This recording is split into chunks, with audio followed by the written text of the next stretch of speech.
गर्मियों का मौसम था। चिड़िया अपने घर के बाहर बैठी हुई थी। मिठू तोता वहाँ आ जाता है। चिड़िया बहन, मैं तो हर रोज सूखा दाना खा खा कर थक गया हूँ। मुझसे और सूखा दाना नहीं खाया जाता। मिठू, हम पक्षी हैं, हम कोई इंसान थोड़ी हैं जो रोज तरह तरह के भोजन खाएंगे। चिड़िया, अगर हम सब पक्षी मिलकर कोशिश करें तो हम भी कुछ नया कर सकते हैं। वो कैसे मिठू भैया?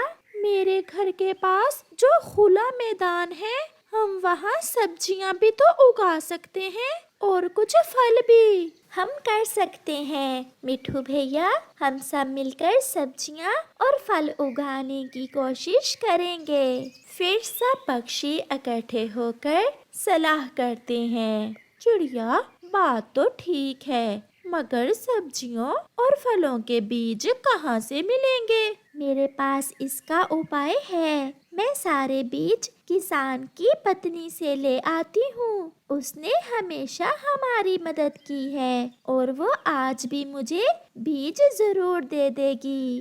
फिर चिड़िया मिठू को साथ लेकर किसान की पत्नी के पास जाती है। छोटी चिड़िया, मेरे पास सब्जियों के बीज तो है, मगर ये काम मुश्किल है। क्या आप पक्षी इतनी मेहनत कर लोगे? माँ जी, हम करेंगे। हम मेहनत से अपनी सब्जियों की देखभाल करेंगे। हम भी कुछ नया करना चाहते हैं। तो फिर ये लो, ये भिंडी के बीज हैं और ये कुछ बीज कद्दू के हैं। ये रहे खीरे और ये बीज है करेले का। ऐसे किसान की पत्नी चिड़िया को मुख्तलिफ सब्जियों के बीज दे देती है। माँ जी, किसी फलदार पेड़ का बीज भी दे दे। ये लो मिठू, इस पोटली में केले का बीज है। फिर चिड़िया और मिठू किसान की पत्नी से सारे बीज लेकर खुशी खुशी वापस चले जाते हैं। सब पक्षी बहुत खुश थे। वो सब मिलकर सारे बीज जमीन में दबा देते हैं। कौवा और उसकी पत्नी नदी से पानी लाते हैं और बीज पर डालते हैं। वो सब शाम तक सारे बीज लगा देते हैं और फिर अपने अपने घरों को चले जाते हैं। दूसरे दिन कबूतर दौड़ा दौड़ा मिठू के पास आता है। मिठू, मिठू, जल्दी चलो, जाकर देखें हमारा खेत कैसा है। हमारी सब्जियां उग आई होंगी। फिर मिठू और कबूतर अपने बीजों को देखने खेत में चले जाते हैं। यहाँ तो कुछ भी नहीं है। मैंने सोचा था कि हमारी सब्जियां उग आई होंगी, मगर अब न जाने और कितने दिन हमें सूखा दाना ही खाना पड़ेगा। चिड़िया भी वहाँ आ जाती है। मिठू, क्या हुआ है? आप रो क्यों रहे हो? चिड़िया, चिड़िया, अभी तक हमारे बोए हुए बीजों में से एक भी पौधा बाहर नहीं आया। मिठू भैया, अभी तो कल ही हमने बीज बोए हैं। अभी तो बहुत मेहनत करना होगी और फिर जाकर बीज उगेंगे। ऐसे चिड़िया अपने दोस्तों को साथ लेकर फिर से काम में लग जाती है। आज वो सब बेलचे से जमीन को नरम करते हैं। ऐसे ही कुछ दिन गुजर जाते हैं और फिर उनके खेत में सारी सब्जियां उग आती हैं। भिंडी के पौधों पर हरी हरी भिंडी लगी हुई थी और करेले की बेल पर बड़े बड़े करेले थे। खीरे तो बेल पर इतने लगे हुए थे कि बेल टूटने को थी। सब पक्षी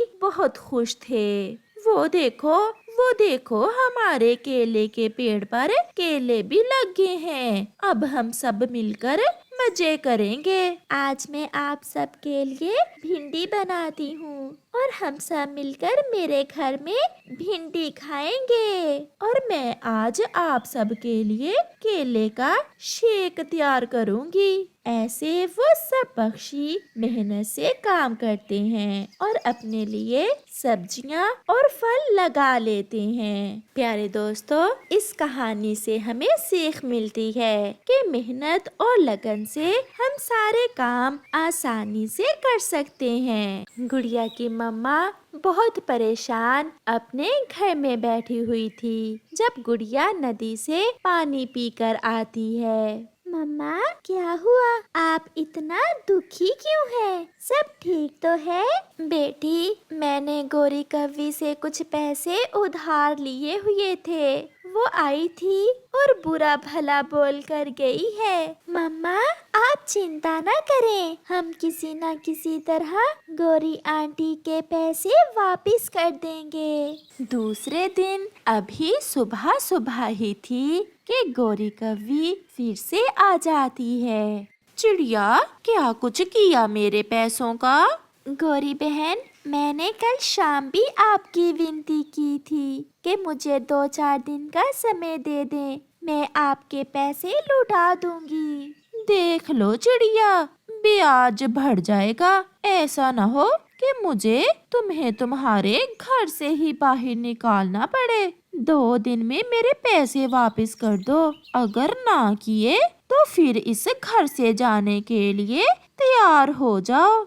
गोरी कव्वी वहाँ से चली जाती है। गुड़िया और उसकी मम्मा चुपचाप एक दूसरे की तरफ देख रही थीं। फिर गुड़िया बोझल दिल के साथ घर से निकल जाती है। वो अपने घर से दूर निकल जाती है। उड़ते उड़ते उसे पता ही नहीं चलता कि वो कब दूसरे जंगल पहुंच जाती है। वो एक पेड़ पर बैठ जाती है। गर्मियों का मौसम था। थोड़ी दूर ऐसे मौसम में एक ठंडे पेड़ के नीचे एक बूढ़ी फाख्ता नींबू पानी बेच रही थी। खट्टे खट्टे नींबू की खुशबू दूर तक जा रही थी। गुड़िया का भी नींबू पानी पीने को बहुत मन करता है, मगर उसके पास पैसे नहीं थे। वो उस बूढ़ी फाख्ता के पास जाकर बैठ जाती है। तोता बड़े बड़े घूंट लेकर नींबू पानी पी रहा था, जिसे देखकर गुड़िया के मुंह में पानी आ रहा था। बेटी, क्या प्यासी हो? नींबू पानी पियोगी क्या? मगर माँ जी, मेरे पास पैसे नहीं हैं। अगर पैसे नहीं हैं तो फिर क्या हुआ? लो, आप ये नींबू पानी पिए। ऐसा कहते हुए बूढ़ी माँ जी गुड़िया को एक गिलास नींबू पानी दे देती है, जिसे पीकर गुड़िया की जान में जान आती है। लाइए आंटी, मैं आपके गला साफ कर देती हूँ। नहीं बेटी, मैं कर लूंगी। मगर गुड़िया बूढ़ी माँ जी के सारे गिलास साफ कर देती है। आप बहुत अच्छी हो छोटी चिड़िया। बेटी, आपका घर कहाँ है? माँ जी, मैं अपनी मम्मा के साथ पहाड़ों वाले जंगल में रहती हूँ। हम बहुत गरीब हैं। मेरा पापा कुछ दिन पहले मर गया था और कव्वी आंटी के कर्ज का बोझ है हम पर। बाप के बिना बच्चों का पालन पोषण बहुत मुश्किल हो जाता है, मगर मेरे पास एक उपाय है जिससे आपकी जिंदगी अच्छी गुजर सकती है। वो क्या माँ जी? जल्दी बताइए, मेरी मम्मा बहुत परेशान है। वो सामने वाला नींबू का पेड़ मेरा है। आप उस पेड़ से नींबू तोड़कर ले जाएं और अपने जंगल में नींबू पानी बेचना शुरू करें। फिर देखना बेटी, कैसे आपके हालात जल्द ही बदल जाएंगे। ये सुनकर गुड़िया बहुत खुश होती है और फिर बूढ़ी माँ जी गुड़िया को अपने पेड़ से कुछ नींबू तोड़कर दे देती है। अगर आपका काम चल गया तो फिर आप हर रोज शाम को मुझसे नींबू ले जाया करना। माँ जी, सच में आप बहुत अच्छी हैं। आपने बिना किसी लालच के मेरे लिए ये सब किया। जाओ बेटी, ऊपर वाला सब बेहतर करेगा। फिर गुड़िया नींबू लेकर अपने घर वापस चली जाती है। रात को गुड़िया अपनी मम्मा को सारी बात बताती है। गुड़िया बेटी, क्या हमारे जंगल के पक्षी नींबू पानी पसंद करेंगे? मम्मा, मैंने कल माँ जी से नींबू पानी पिया था। वो इतना स्वादिष्ट था, जो भी एक बार पिएगा बार बार पिएगा। हाँ बेटी, हम कल से ही जंगल के रास्ते में नींबू पानी लगा लेते हैं।